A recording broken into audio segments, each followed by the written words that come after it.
Bonjour à tous et bienvenue à la place du français បាទសួស្តីទាំងអស់គ្នាយើងថ្ងៃនេះយើងជួបគ្នាម្ដងទៀតហើយឥឡូវយើងនឹងបន្តមេរៀនរបស់យើងជាបន្តទៀតដែលថ្ងៃនេះយើងនឹងរៀនអានជាមួយនឹងបាទមេរៀនថ្មីគឺនិយាយអំពី le médecin បាទ le médecin អូខេអញ្ចឹងអឺបាទអ្វីដែលយើងបានរៀននេះគឺសុទ្ធសឹងតែជាមុខរបរបាទមុខរបរហើយអញ្ចឹងកន្លែងនេះគឺ le médecin នេះគឺជាបើយើងបកជាភាសាខ្មែរថាជាគ្រូពេទ្យបាទគ្រូពេទ្យកន្លែងនេះគឺភេទប្រុសឯណាហើយអញ្ចឹងបើសិនជាយើងចង់ដាក់ទៅជាភេទស្រីយើងបដូរទៅជាឡាវិញណាឡាបាទអញ្ចឹងឡាណា là médecin là médecin តដែលណាអត់ចេញ medicine ទេបើសិនជាយកតោះនេះយកច្រឡំជាមួយនឹងពាក្យនេះណាពាក្យla médecine la médecine ដល់នេះឃើញ la médecine គឺមិនមែនជាគ្រូពេទ្យទេណាកន្លែងហ្នឹងគឺអឺទៅជាមុខវិជ្ជាទៅជាគេហៅថាឯកទេសដែលយើងរៀនដើម្បីក្លាយជាពេទ្យហ្នឹងវិញ អញ្ចឹងពាក្យ le médecin ឬក៏ la médecin ជាភេទស្រីអញ្ចឹងទៅជាមនុស្សណាអញ្ចឹងកុំឲ្យច្រឡំគ្នាអូខេតោះអញ្ចឹងយើងទៅអំណានរបស់យើងតែម្ដង je lis le texte បាទយើងចាប់ផ្ដើមអានទាំងអស់គ្នា le médecin ok en ănណា le médecin soigne soigne oi សំឡេងវាគឺ o ណា o ដូចជាពាក្យថា oiseau អីជាដើមបាទ oiseau អីជា le médecin soigne les malades est-ce que អត់មានសូរទេ à l'hôpital il donne des médicaments pour guérir បាទ guérir អូខេពាក្យនេះគឺអ្នកនាងនឹងចាំទេថា G នៅពេលដែលវាបូកជាមួយនឹងស្រៈ A O U នៅពេលវាជួបជាមួយនឹងស្រៈ A O U វាទៅជាG ណា G A G G U G សំដៅ G O G G U G បាទអូខេអញ្ចឹងមួយទៀតបើសិនវាបែកខ្លួនជាពីរសូរបស់វាបើសិនវាជួបជាមួយនឹង E Y ស្រៈ3ទៀតគឺមានន័យថាវាទៅជាសូJ វិញ J ណាអញ្ចឹងត្រឡប់មកវិញកន្លែងនេះគឺសំឡេងវាគឺ G ដោយសារអីវាជួបជាមួយនឹងស្រៈ E អញ្ចឹង G បូកជាមួយនឹង A របស់យើងស្រៈ A accent aigu G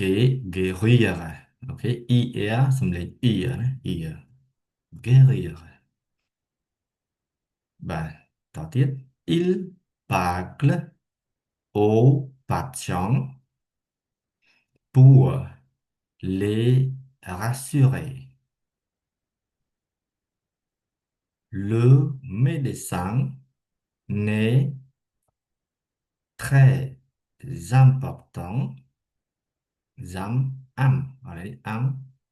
important, bah, important, tê admin số đấy nè, cái này ăn chọp nè, très important pour la santé. Bah, xong mà đón tiếp. Le médecin n'est très important pour la santé. បាទអញ្ចឹងឃើញរបៀបអានគឺបែបហ្នឹងអញ្ចឹងបងប្អូនអាចចាប់ផ្ដើមរៀនអានតិចម្ដងយើងមើលស្រៈផ្សំជាអ្នកផ្សំរបស់យើងឲ្យច្បាស់ហើយយើងរៀនអានទៅតែម្ដងណាហើយយឺតបន្តិចក៏មិនអីដែរតែយូរទៅយើងអាចស៊ំនឹងពាក្យហ្នឹងឃើញយូរទៅយើងស៊ំយើងអាចអានលឿនបានហើយអានោះវាជាវា reflect automatic យើងមិនបាច់ភ័យទេណាអូខេតោះឥឡូវយើងមករៀនបកប្រែអត្ថបទនឹងវិញម្ដងបាទតោះអញ្ចឹង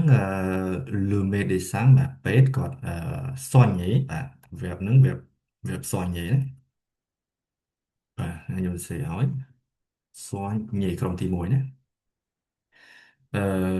le médecin បាទគាត់ព្យាបាល soigner ហ្នឹងគឺជាសព្ទ soigner ហ្នឹងគឺព្យាបាល le médecin soigne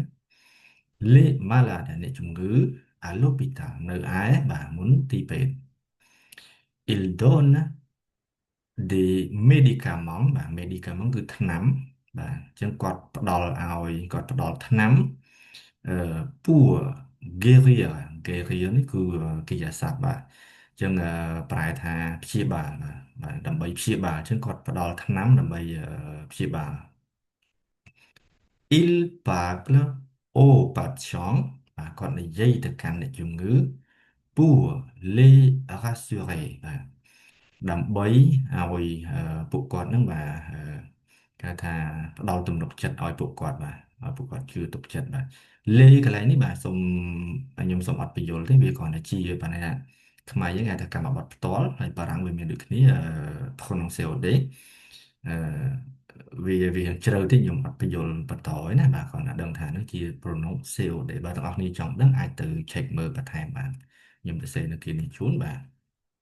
pronounce COD បាទ pronounce COD ចឹងអាចទៅមើលបានបើសិនជាចង់ដឹងក្នុងករណីចង់ដឹងណាបើខ្ញុំអត់បញ្យល់បន្ថែมទេព្រោះវាជ្រៅពេកធ្វើឲ្យផ្លែលោទាំងអស់គ្នាពង្វែងអូខេអឺតទៀតបាទ le médecin ពេទ្យបាទគឺគាត់បាទពិតជា très very អង់គ្លេសបាទពិតជាសំខាន់ណាស់ pour la santé សម្រាប់សុខភាពបាទអូខេអញ្ចឹងយើងបានយល់ពីអត្ថន័យនៃ clear ទាំងអស់ហ្នឹងហើយសង្ឃឹមថាទាំងអស់គ្នាអាចឆ្លើយសំណួរបានឥឡូវខ្ញុំអានសំណួរជូនទាំងអស់គ្នាសិនហើយទាំងអស់គ្នាអាចរៀនឆ្លើយបានបាទអញ្ចឹងសំណួរទី1គឺ où បាទយើងជួបទៀតទេ où គឺឯណាណាសួររក where ឯណា où travaille le médecin កន្លែងនេះដូចទាំងអស់គ្នាធ្លាប់ឃើញពីវីដេអូមុនម្ដងហើយវគ្គ2ណាគឺគេនិយាយសព្ទ travailler travailler គឺធ្វើការណាគាត់បានថា médecin ហ្នឹងក៏ពេទ្យហ្នឹងគាត់ធ្វើការនៅឯណាអូខេសំណួរទី2គឺ que donne le médicament សំទោសបាទ que donne le médecin au malade បាទតើពេទ្យហ្នឹងគាត់ឲ្យអ្វីទៅកាន់អ្នកជំងឺបាទខ្ញុំច្រឡំឆ្លើយបាទហ្មងណាអូខេទី3បាទទី3គឺpourquoi បាទខ្ញុំឃើញសំណួរថ្មីមួយទៀតគឺ pourquoi បាទហេតុអ្វីបាទគាត់បាទហេតុអ្វីខ្ញុំមិនได้ទេទេបាទ pourquoi ហេតុអ្វីអឺ le médecin parle-t-il au patient បាទហេតុអ្វីបានជាបាទ medicine ពេទ្យហ្នឹងគាត់អឺនិយាយទៅកាន់អ្នកជំងឺបាទគាត់និយាយដើម្បីអីបាទអូខេគាត់និយាយក្នុងមូលហេតុអីគេអូខេតោះឥឡូវយើងរៀនឆ្លើយទាំងអស់គ្នាសំណួរទី1បាទគាត់ធ្វើការនៅណាអញ្ចឹងil យើងអាចជំនួសដោយ il បានណា il le médecin ហ្នឹងក៏បានដែរ il travaille à l'hôpital បាទងាយអូខេនេះសំណួរទី1ណាសំណួរទី2បាទធំតិចសំណួរទី2បាទសំណួរទី2បាទគេសួរថាម៉េចគឺ donne le médicament អូបាទអឺ le médecin បាទអញ្ចឹងអ្វីដែលគាត់ផ្ដោតឲ្យគឺអីគេ il donne បាទ des médicaments បាទអានេះបើសិនជាកម្មបត្តិបាទយើងអាចថែមធម្មតាបានអូអឺម៉ាឡាតបាទបានន័យថាគាត់ដល់ថ្នាំជូនដល់អ្នកជំងឺបាទទៅដល់អ្នកជំងឺណាអញ្ចឹងហេតុអីបានជាគាត់សំណួរទី3ហេតុអីបានជាគាត់និយាយទៅកាន់អ្នកជំងឺធ្វើអីបាទអញ្ចឹងចម្លើយរបស់យើងគឺអីគេបាទអញ្ចឹងកន្លែងនេះយើងឆ្លើយថាបាទ il បាទ il parle au